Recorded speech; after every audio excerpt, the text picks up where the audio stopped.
Have you always wanted to be a lawyer or go into law? Maybe perhaps your family or parents in it.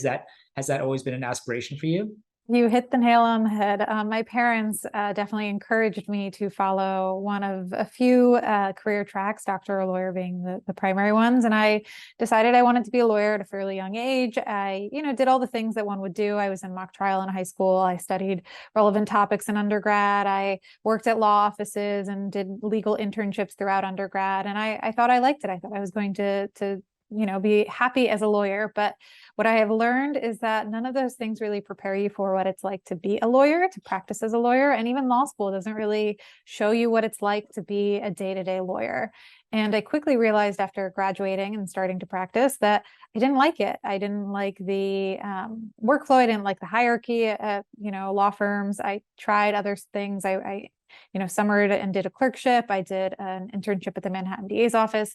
I tried all of these different things and they just kind of left me wanting. And I knew what I was like when I was passionate about something, and none of those things sparked that passion. And so I decided I was too young to resign myself to a career that I didn't want to pursue. So I jumped ship pretty quickly. I'm all about action and change, and if you don't like something, change it. And that's I exactly love what you did. And it. so before talking more about tech and Blink, I have to ask. So was there anything about law that you really liked? Anything about it that I really liked? No. Ooh. I think the honest answer is no. I didn't. Like, I tried different, I liked some of my colleagues, but it sort of was, dependent on them as individuals more than it was about working with them in a legal context. So I liked them as people. So I liked the people that I got to meet through the experience, but I didn't like very much of the experience of being a lawyer. I did learn a lot. I had a really fabulous experience at some of my internships. They just weren't what I wanted to be doing with my life. And I realized there were other things that I'd rather pursue. Mm. What I then find interesting is you pivoted not to another type of law or another different type of company within law, but you went out of law entirely. And so, for someone, for example, in your same shoes that might be listening, who wants to maybe break into a different industry that they're currently in right now, what is one advice? Like, walk me through it. How did you break into tech? You mentioned that you want to do something different, something creative. Yeah. Was it as black and white as, hey, I want to go into tech, or maybe like, oh, you were perhaps intrigued about the finance world and maybe in the other industries, and then you just stumbled upon tech. Yeah. Walk us through that. I wasn't sure what I wanted to do after leaving law. I just knew that I wanted to do something different. Mm-hmm. And I had taken a year off between undergrad and law school. So I had a little sense of things that I liked and things that I didn't. And I had worked throughout undergrad and through law school. So I'd sampled different things throughout my life and my careers. And I remember the way that I got the job that I got, and I loved my post-law job, my first one, was just by talking to people. So I essentially made an exercise of, connecting with people at different companies that I might have been interested in, or using my kind of, at that point, pretty small network to connect with people. So in actuality, it was my partner's like old roommates, baseball friends, like friend who I connected to, who got me a referral to this company that I ended up getting my post-law job at. And so the lesson that I take from that is really talk to anyone and everyone who's willing to talk to you as you're looking for new career paths. You don't have to have like a concrete ask. You don't have to know exactly what you want to do. Just frame them as informational conversations. You want to learn about what they're doing, the company that they're at, their journey. And even if they're not, a connection that will, flower into a referral immediately, it could be months later that you see a role that's relevant that they have a connection to, and they can help you along your way. Were With you that said, ever?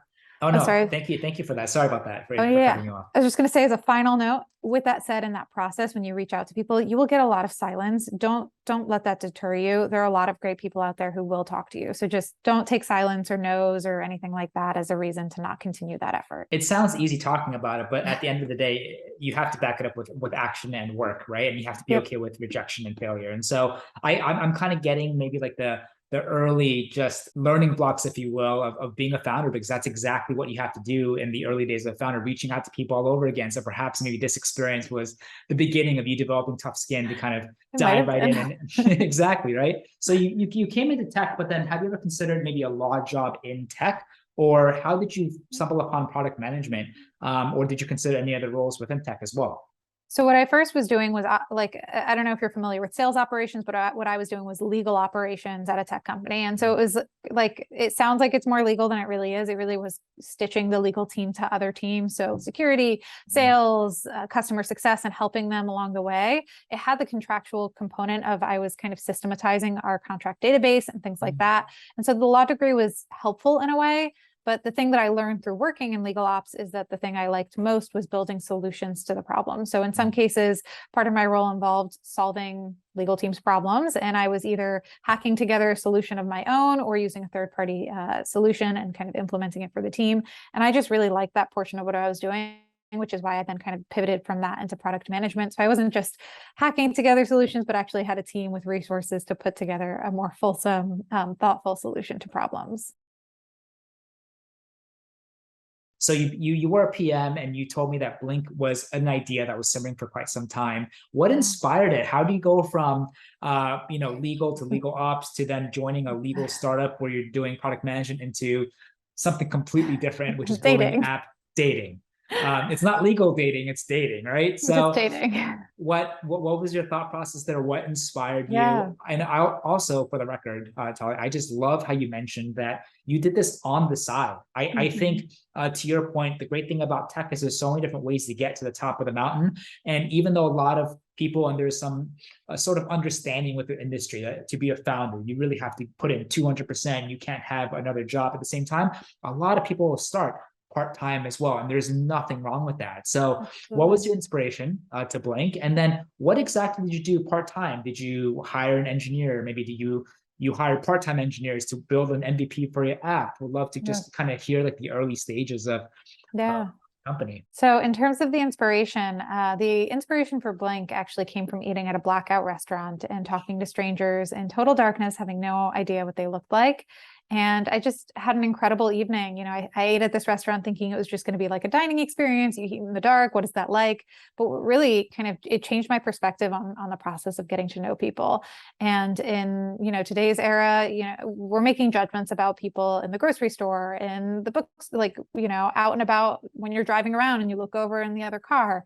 And in dating in particular, statistics show people are swiping in less than 1 second, and they're making decisions based solely on attractiveness and race. And that isn't to say love is blind. It absolutely is not.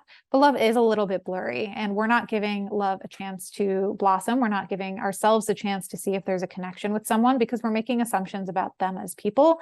And they're making assumptions about us. And so by removing the kind of profile-based, swipe-based interaction as that first one in the process of dating, we can actually make deeper connections and find more compatibility with people. And so I've had this idea in my mind for years, since having this experience and talking to these people in the dark and realizing I would have never had that connection with them had I seen them beforehand, because I just would have assumed we were different people and wouldn't have had a ton in common.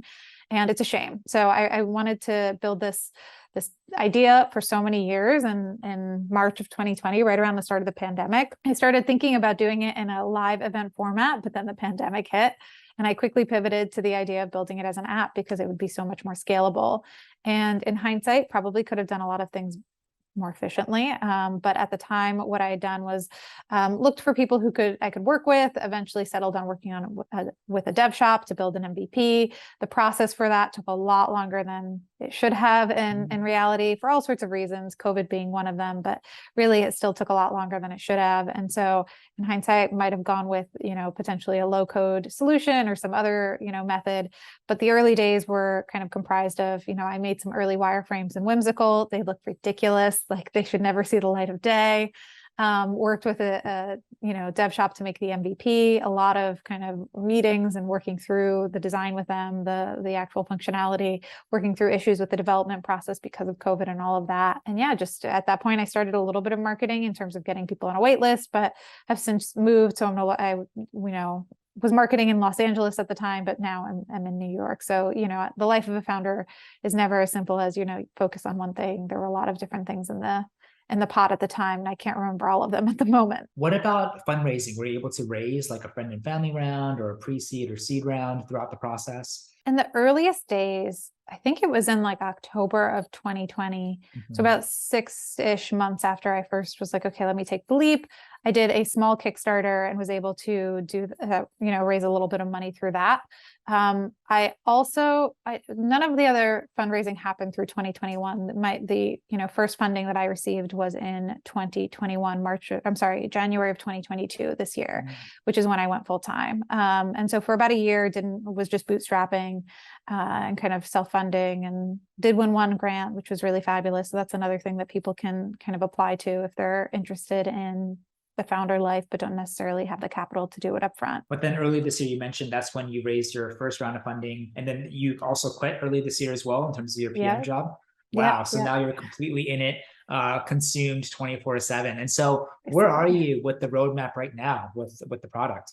Yeah. So in January to June, July, I did a beta in Los Angeles, which is where I originally was when I built the app, but I'm now located in New York. So I decided there was too much friction in marketing from New York to Los Angeles. I decided it wasn't really worth that anymore. And as much as it made me sad to close the LA beta, I decided to do that so that I could focus on launching in New York. Makes the effort of reaching people a lot easier when I'm in the place where I'm doing the work. And so for the past 2-3 months, been focusing on gearing up for a New York launch, have a few developments on the app, a few enhancements set up before the launch. So things like geofencing to make sure that we're giving people the best possible experience, and some additional filtering. So we learned a lot from the beta in Los Angeles. So just kind of gearing up for that. These past few months have been full of marketing, really. That's exciting. And what sort of, for someone who is super early, doing whatever you can to further progress the development of your product, what sort of like marketing methods and channels have been like really instrumental or helpful to help you just at this stage of your company? For me in particular, I found that doing sponsored events are most effective. And when I say sponsored events, essentially finding events that you align with, that you can tap into. And so you might pay a small fee to be a sponsor for the event, you get to join it, and then, reaching people in whatever way you can as through some sort of activation at the event. And the reason I find these to be most effective is that people remember human a lot better than they remember an Instagram ad, and somebody meeting the founder of a company is a lot more meaningful than them seeing something, in their story feed. And B, you're getting the word out in a way that's kind of more memorable to people, and you're meeting them where they are, and you're kind of you're also getting to talk to people, hear their feedback, hear their reactions, understand what marketing messaging is working, what isn't. And it's also very low cost in the sense that you no longer need to worry about the promotion because you're tapping into an existing event. You're just kind of showing up and joining it. And so it reduces a lot of the pressure and kind of on the limitations of bandwidth of a small startup. I think it could be different for a startup that might be in a more what's the word I'm looking for? Like in a space that isn't so crowded. So if you're the first of your, kind in your space, then by all means, doing some Instagram ads, doing all of these things online, that can be very effective. In the dating space, it's so saturated that, an ad for us is, what's going to differentiate us from an ad from Bumble, Hinge, all of these other dating app startups. And so for me, I didn't find those to be terribly effective.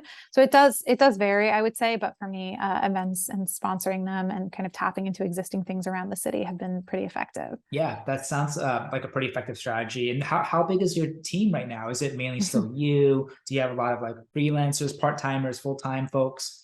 Yeah, so I'm the only full-time employee, but I do have a lot of help from various people. So I have some designers and engineer folks from my past lives helping me with various things. I have a part-time developer based in Brazil, and he's fantastic. I've got some people from my Netflix days helping with marketing. And so all sorts of various places where I'm getting help from people. And hopefully one day I'll be able to expand the team officially from one to more, and also interns. So the interns that we have on the team are really fantastic as well. I want to thank you for just talking about this so openly. I think it's very easy for founders to almost have a little kind of built-in level of ego, if you will, or pride, and just uncomfortable talking about this. But I think this is really important and really great that you're able to share this. It says a lot about you and as a founder, but also I think it's very insightful for the audience. You have to do in the beginning just whatever it takes to get your company off the ground. And it's not always as easy as I have an idea. I'm going to raise a $3 million seed. I'm going to hire my first 10 people W-2 and then raise a $10 million Series A and then just ride off into the sunset. Like it just doesn't happen like that. No. Right. I mean, it'd be incredible if it did, but like, I think what you're going through People who are familiar with tech, or maybe not so much, where you hear a lot of words and buzzwords that a lot of big founders use, like lean and scrappy, fast-paced, agile, pivoting. Like, you're going through that right now and trying out new channels. And if it doesn't work, you just got to pivot and try something else and just do whatever you have to. And the fact that you started in LA and then you moved to New York and now you're making progress in this city, I think is awesome. I think dating, like you said, extremely competitive, extremely saturated. So even after all this time, Tali, when you went all in and you see the big competitors out there, are for someone, as a founder right now of an early stage company, what does your day-to-day look like? Yeah, so my day-to-day these days is very marketing centric. So I take a lot of meetings with people who I could potentially do events with, doing meetings with the team that's helping me with all the marketing work. So like I said, I have some folks from my prior lives. I do have some meetings on the product and design side. I only have one a week though, so that's been pretty efficient, being able to kind of plan forward for the launch. Really, all things marketing. So partnerships, events, preparation. Tomorrow, I'm going out to Columbia's campus to do some tabling at a flea kind of event that they're doing. So every day is a little bit different, but my focus these days is on marketing. And I anticipate that changing slightly with time once there is a launch, doing more customer conversations, interviews, more product and design work. But right now, really leaning into the marketing portion. So it's a little bit of everything. A little bit of everything. With a heavier focus on marketing. Yes, exactly. I mean, I think it's so cool. I think it's very easy to glamorize our industry and then to look at successful founders today thinking all they do is just strictly focus on leadership and management and sitting on their chair or throne, if you will. But I think a lot of them got to where they are by doing exactly what you're doing right now, right? Being scrappy. And I think this is a theme that we've seen even through your early career, where you just weren't afraid to put yourself out there, to face rejections, to develop thick skin. And I think these are like really important qualities that you just need to have or learn to develop as fast as possible if you want to work for yourself. Because if you are afraid of rejection and afraid of failure, you're just not going to go anywhere. And I think it's super cool that you're able to use this energy, this mindset to get out of law, get into tech, to then get out of Datadog and Netflix to small startup, and now trailblazing. And I know that there's thousands of things that you're probably doing right now. It can seem exhausting, but it seems like for someone that wasn't in tech just a few years ago, like it seems like you're just off and running, and you just kind of systematically set up your career to kind of develop these different skill sets to help you kind of become the most impactful founder. So I really want to thank you for sharing. I think it's really, really insightful and really cool. Thanks for giving me a space to share it. So I guess one way that we love to end these podcasts is just to ask you, so if someone were to maybe follow in your footsteps, right, and would hope to kind of be a founder one day, what is maybe one advice that you want to give to people who want to do the same thing? So besides the advice of being, developing a thick skin and, taking rejection and failure in stride, I think another thing that I mentioned briefly, but would really highlight is make decisions quickly. Sometimes you might, and as an example, like I was saying with the development shop I used to build my MVP, it took a lot longer than it should have. And I probably should have pulled the plug with them sooner. But there are all sorts of reasons I didn't. And, it is what it is. Looking back, hindsight is 2020. But I think the lesson I've learned from some of these instances is that sometimes something isn't working. Sometimes you need to change something. And you're like, oh, let me just give it a little longer. Let me see. I have all these other things going on. It's better to just pull the plug earlier in some instances. And, it might cause a little churn. It might complicate things for a short time. But when you are a startup, you don't necessarily have a ton of time. And so moving quickly is really valuable. And so if something doesn't feel right, if you know that you need to make a change, do it quickly. I love that. Speed is everything, right? Speed is the name of the game. I loved how you talked about dev shops. I think when you are not a technical founder or you're not an engineer, you have several different options of creating your MVP, right? Dev shops, outsourcing. You can, of course, if you have the resources, hire someone full time, or even go international, freelance, contract. What is your overall experience been with DevShop? I know that you said that it took a lot longer than expected. I've heard stories of the same. I also heard stories that it's a lot more expensive than initially expected as well. And then I also heard stories that people just swear by DevShop. So if you were to go back in time, would you have gone the same route, or maybe found another DevShop, or would you just have perhaps gone with a couple, maybe part-time or freelancers? I would have gone with one of the low to no code tool solutions. I would not repeat what I've done. That isn't to say dev shops can't work, but in my instance, it really slowed Blink down, and the product development cycle took embarrassingly long. And there, I don't think that it has necessarily anything to do with me not being a technical founder. Again, there were all sorts of factors that played into it. I do think one piece of advice I would have is for folks is to try to at least have a technical advisor. It doesn't need to be someone who's a formal technical advisor. I currently have someone who's sort of an unofficial one. He's from my former day job, and he answers questions and helps me, and will sometimes do interviews for me. And he's doing it because we had a great relationship and he's a great person. And so one thing that I struggled with is that everyone's like, oh, you need a technical founder, or you need this type of person on your team. You need that. You don't necessarily need exactly what people expect. You need a version of it that works in your scenario. And so if you have someone in your network who can help with design, with marketing, with engineering, with just technical questions, lean into that and don't be afraid of it. And so on the vein of the MVP and the dev shop, I definitely wouldn't repeat it. I didn't have all the resources then that I do now, but have definitely learned a lot along the journey that I'm trying to carry with me as I continue the journey. Of course, and you will continue to learn so much more. But I think just to continue on that vein, I think it's really within that VC space are the people that they really want to see some sort of technical founder. But even before that, I completely agree. That can look like something completely different for depending on the business and the team and the company and whatever situation that you're in. And it doesn't always have to be a full-time engineer or full-time co-founder. And so I just am grateful that you're providing an alternative perspective to just the main narrative out there, and giving just a real kind of snapshot of what it's like to be an early stage founder and just working and just making it happen day by day.